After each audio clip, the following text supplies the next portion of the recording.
Bonjour à tous et bienvenue dans Chez vous.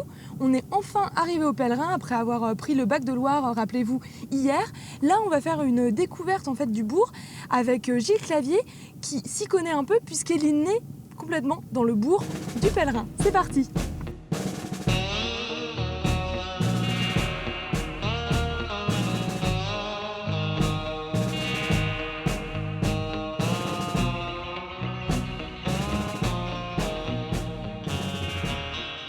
Bonjour Gilles. Bonjour. Alors là, on est derrière la maison où vous êtes né quand même. Oui, tout à fait. Oui, il y a 78 ans. C'est pas d'aujourd'hui. Hein.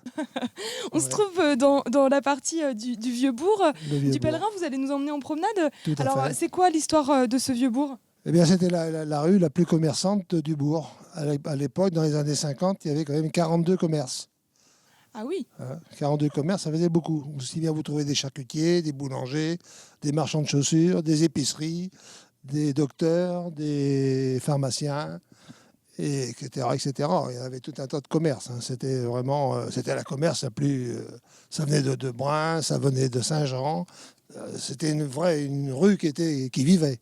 Maintenant, c'est mort. C'est plutôt un parking maintenant. Vous avez connu, vous, cette époque où, moi, j'ai connu, oui. ça vivait vraiment ici? Ah oui, très bien. Oui. Ça, c'est certain. Là, il y avait une boulangerie, là, il y avait une charcuterie, là, il y avait un cordonnier, là, il y avait un marchand de chaussures. Vous voyez, donc, si, j'ai bien connu une épicerie. Il y avait 5 épiceries à l'époque dans cette rue, qui n'est pas très longue pourtant. Mais 42 commerces, ça faisait beaucoup quand même. Et qu'est-ce qui s'est passé alors? Pourquoi est-ce que d'un coup... C'est la modernisation. Vous savez bien, le changement, les grandes surfaces et ceci. Je ne vais pas vous expliquer le pourquoi. Ça, Ouais. On passerait notre temps pour pas grand-chose. Alors maintenant, on approche de la maison à notre Joseph Fouché, qui était ministre de la Justice sous Napoléon Ier. Ah oui, quand même.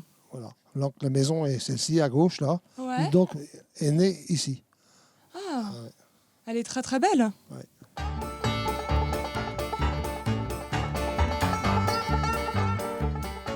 Vous avez des projets, vous vous dites, moi le Pèlerin, j'aimerais qu'il soit peut-être plus comme ça. J'aurais bien que le port du Pèlerin, l'ancien port, revienne à un port. Ou alors même pour des bateaux de plaisanciers, pour le mouillage, j'aurais bien que ce soit dévasé. Mais bon, là, je pense que... Vous pensez que s'il y avait peut-être un port de nouveau, ça amènerait peut-être des oui, plaisanciers, oui, une autre vie? Tout à fait, pour les hôtels, les restaurants, certainement, ça amènerait des gens. Maintenant, on a comment ça s'appelle, les vélos, Loire à vélo. Loire à vélo, oui. Ouais, oui. Là, par contre, il y a beaucoup de monde qui passe sur les quais. Là.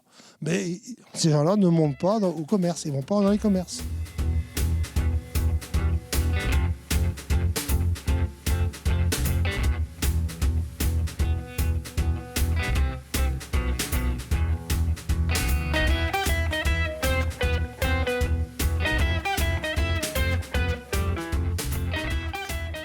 Cette rue, elle est vraiment... Elle est typique. Hein. On va la remonter jusqu'à l'église. Là, c'était une ancienne maison qui appartenait à M. Robin, qui était coiffeur au Pèlerin. Et après, avant du moins, il y a eu les entraînements de la fanfare du Pèlerin qui se déroulaient dans cette maison. Oui, c'est vraiment très joli. Finalement, le Pèlerin, c'est aussi une ville qui se visite, où on aime se perdre dans ses rues. Tout à fait. Vous vous êtes perdu ce matin, vous? Oui. Exactement, c'est vrai, je me suis perdue ce matin. Est-ce que vous avez justement des gens qui viennent visiter un peu la ville? Oui, il y en a certains qui nous demandent justement des rendez-vous pour leur faire visiter le patrimoine pèlerinais. Nous, on n'a pas de gros patrimoine, c'est un petit patrimoine. Donc, parce qu'il y a eu la troupe de Bessères qui est passée en 1793 et qui a brûlé pas mal de belles maisons. Donc, il ne reste pas grand-chose. Ce qui est rigolo, Oui. Ce qui est rigolo, juste en sensation, quand on se balade dans ces rues, c'est que je trouve qu'il y a quelque chose de très maritime, un peu comme les vieilles villes, les villes sur les bords de la mer. C'est-à-dire qu'on avait beaucoup de chirurgiens maritimes. On avait des capitaines de navires.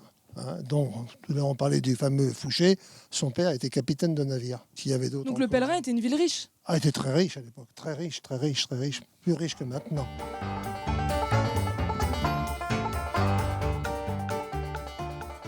Gilles, on finit notre visite devant l'église qui a été rénovée il y a 3 ans, c'est ça? Qui finit d'être rénovée il y a 3 ans. Elle a duré en chantier 3 ans et demi, 4 ans, à peu près.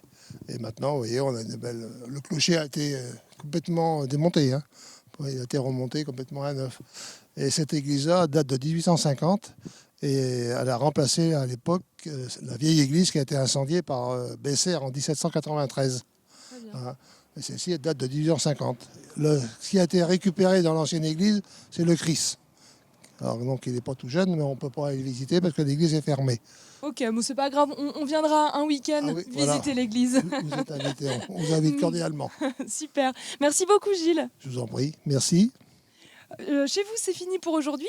On se retrouve demain pour parler des jardins familiaux qui viennent d'ouvrir aux pèlerins. Bonne soirée sur Télé Nantes.